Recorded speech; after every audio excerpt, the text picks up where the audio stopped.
Okay guys, so welcome to the video. As you guys have probably seen or will see, we just passed an FTMO in 1 hour with the live trades hitting the take profit and everything like that. You know, I like to show it when it's live, what I'm actually feeling and how I'm reacting whilst the trade is active, because it's all good me showing after the trade, oh, made this trade, hit take profit yesterday, here's the trade. So I want to show you guys what's going on when I'm actually in the trade. Okay guys, so we're currently in a trade on GU, and this is on another 200k FTMO. So my aim for this year, if you guys have been, a subscriber, is to actually get up to 1.5 to 2 million in funding using the different companies. And I've done videos on 200k FTMO before, and obviously they allow up to 400k. So we're hopefully gonna get this 400k. If you look on the screen here, we are currently running around 15k in profit on this GU trade. I scaled in, and I'll show you guys the analysis afterwards. But I wanted to just record it live so you guys can see that we're in the trade live and what's actually happening. So obviously we only need 10% to pass. I say only, but this trade, hopefully if we make 20k and we can close out, then we can make a nice amount of profit, and that will actually pass the challenge on this trade. And you see we're closing in on the magical 20k or the magical 10%. I guess hopefully we can pass it live in front of you guys. 17k, very, very nice. Come on, push up to 20k. This was actually a very, very risky trade, and I'll tell you guys about that in a minute when we go into the trading view and I talk you through my analysis and the metrics. Just everyone in my Discord group is actually catching the same trade as well.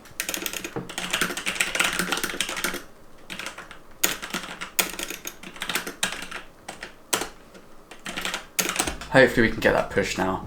That'd be very, very nice to pass within, within 2 hours. So my record was actually in 1 hour when I passed the first 200k. I think it was 200k, maybe. It was either 100k or 200k. Yeah, it must have been 200k. And then obviously it's very, very hard to get a trade that can actually make 10% within an hour, because 10% is quite a lot. So that's why I actually changed my sort of strategy for trading on these accounts.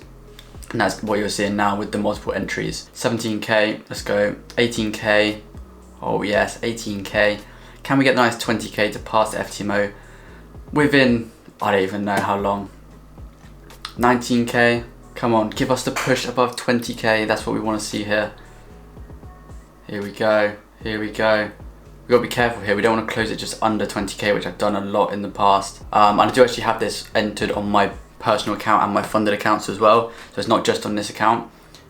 So when I enter on my other accounts, it copies over to the challenge accounts and the funded accounts I'm actually taking. Just so I can make profit in all the accounts at the same time, pretty much. It's teasing us. And I am watching it on the 1 minute time frame, so it obviously isn't a massive push. If we look on the 15, you can see it's very, very nice entries on this trade. Come on, GU, let's give us the push now to the upside. That is what we want to see, as you guys know. Pulling back a little bit now, but that's obviously expected. You can't just expect it to go straight to the TP. Otherwise, that would be very, very easy if trades went to TP straight away. That would just be amazing.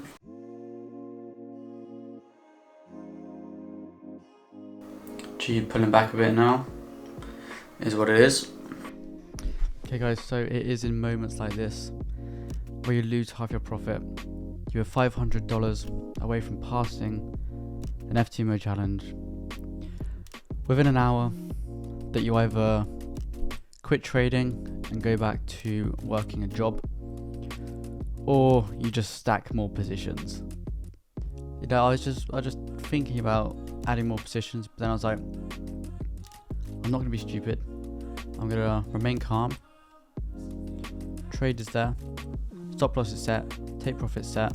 Obviously I think we'll pass, if we just put a line on here, we'll probably pass it there, if I'm being realistic. That's all where we really need to get to. But I don't want to see it kind of come into this area and close below. But I will just see what happens, because I am still confident. We had that pound news earlier. Then also we did have the US news yesterday. We've got NFP tomorrow. It's been quite a crazy week, and it still is going to be an even crazier week. So I guess we'll just see what happens. But yeah, I'm gonna stop recording on this camera and come back to you guys if we have a hit stop loss or take profit.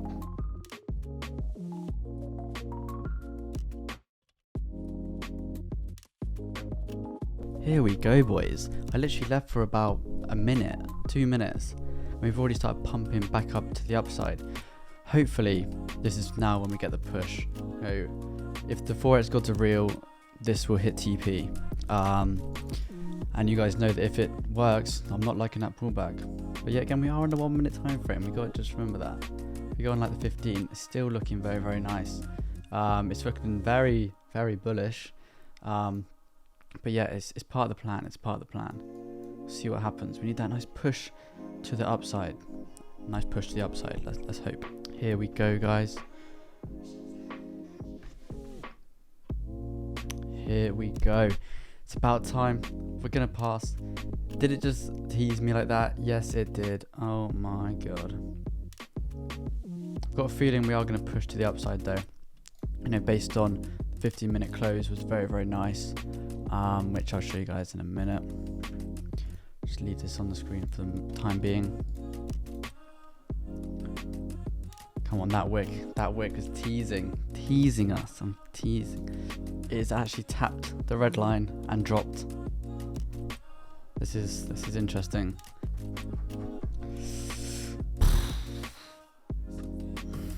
This is fun.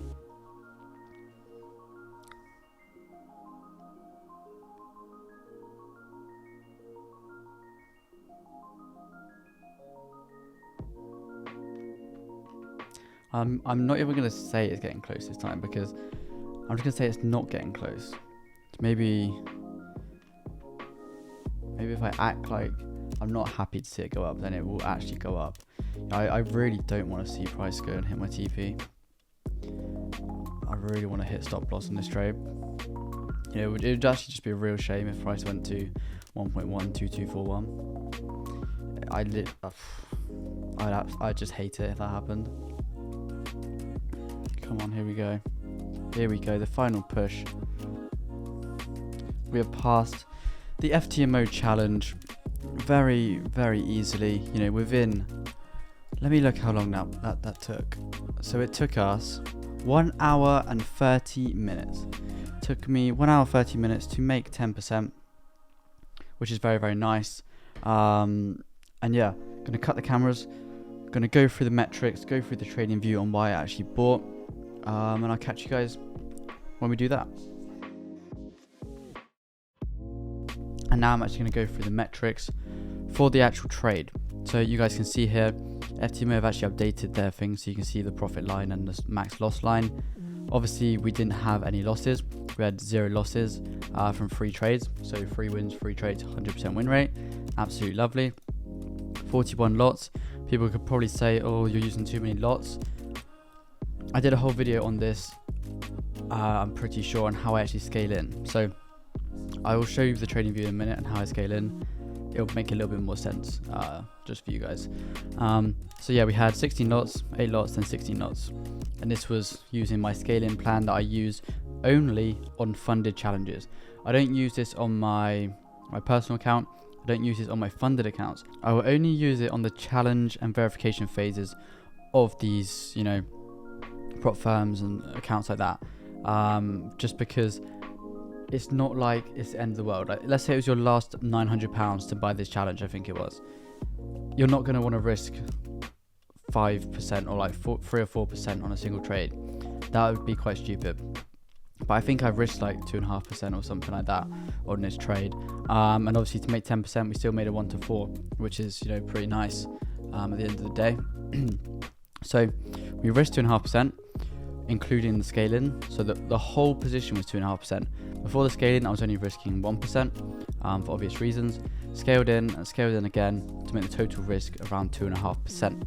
And then when we hit the take profit, we obviously made just under $21,000, which was very, very nice. Obviously, it says not passing here because we got to do the 10 minimum trading days. So for the next 9 days, I'm just going to place 0.01 lot sizes until we've reached that minimum 10 trading days goal. Max daily loss, nowhere near it. We're only like 2% in drawdown. Max loss, nowhere near it. I got 16k away from that. And as you see, just straight line up, and yeah, lovely times. If we bring the trading view chart over now, you guys can see this is where we actually bought from. But you guys are probably thinking, why did you buy when it's clearly quite bearish? But if you just look left and just look back here, the last time it was actually in this area, what caused it to go to the upside? Well, it was this push here, which this is how I trade. This was the previous bit of structure, this area here. So if we actually got a push above, what caused that push above? This was the last area where we actually came in. So this was the previous structure point, which I'd actually look as a sort of significant area. So if we just draw a line across from this level, you can use the wicks, you know, it doesn't really matter. If we just put it on the wick there and put it on the body, you guys can see, like here, I've used that same sort of range from the wick to the body, just as an area to look for. And as you guys see, in that area, price tapped in, and if the bodies close below the wicks of the previous area, I wouldn't look to buy. Whereas because we closed with the bodies above the wicks, that's when I was like, okay, this is a buy now. If we extend this across, you guys can see the TP hit perfect for a 1 to 4. We risk 2.5%, and obviously 1 to 4 makes 10% if you're risking 2.5%. So 1 to 4R, 4R is obviously 10%. You guys can see at 2 o'clock we did actually have some news. If I just double check, yeah, so it was, if we go on here and show you guys quick, we had this morning news as well for the pound, with the interest rate decision, and it actually went to 3%, which is interesting, and that obviously made the pound fall. So we had a drop this morning from the pound news. And then oftentimes with the news, if you trade the original news event, that's when you can get caught out, because often price will just reverse. So when price actually came into an area of my interest, that's when I was like, okay, this is good. We just had a news event pushing price down. We just, like, whilst I was in a trade here at 4 o'clock, no, at 2 o'clock even, we did have some US news. Didn't really do much, to be honest, but did create a little bit of volatility before that actually came out. And obviously this was just pre-New York session. And then when we actually had New York, we had then pushed to the upside. Reason for the target here was just from my back testing, I've noticed that 1 to 3s, 1 to 4s for my strategy get hit most of the time, but when I extend it further, it doesn't usually get hit as much. It reduces the percentage of the trade actually being a win by, I think, about like 30% or something like that. I'll have to look back at the stats, but I kind of noticed this, and then simply only trade like 1 to 4s maximum now. There's going to be some scenarios where you can make like a 1 to 5, but 1 to 5 is probably the max I'll ever do. And because I scale in on positions on challenges, I have to make 3-4% to actually pass. But don't do this if it's kind of like your last bit of money, or it's money that you can't afford to lose, because that is a recipe for disaster. It's just stupid risking all your money on one account. But because it's £900, I don't really, I don't want to say I don't care about £900, but like, because that does sound a bit, yeah, you know what I mean. But it's not money that I wouldn't be able to sustain my same lifestyle if I lost that £900. And let's say I blew this account, the trade I took hit stop loss, we took another trade to hit stop loss, and we blew the account, for an example. I'm still going to be able to live the same lifestyle. I'm still going to be able to have food. I'm still going to be able to have water, let's say, or that's a roof over my head for this trade. So if we go back, what we're going to do now is just simply do the 9 trading days. And you know, if the second stage is done relatively quickly, or I might just show it anyway and then do a payout. But I don't really like to show the profits on the channel. You guys have probably noticed I do profit videos like every few months, because people start saying, oh, you can't trade, you haven't got any profits or anything. So then I'll just do a profit video, wait a few months, do a profit video, because I just don't really see what people benefit from seeing my profit. I'd rather show, let's say, my FX book. Whereas if I'm just posting profit, It brings in the wrong people into the industry as well. People that just wanting to only watch people make money, try and make the same money as them. Whereas if I'm just showing consistent, profitable results on FCA regulated brokers, if they've got their own broker, you know it's a bit dodgy because it can be manipulated. FCA regulated broker showing consistent gains. Obviously this is risking 1% and only trade like 2 or 3 times a month on its account. But there we go.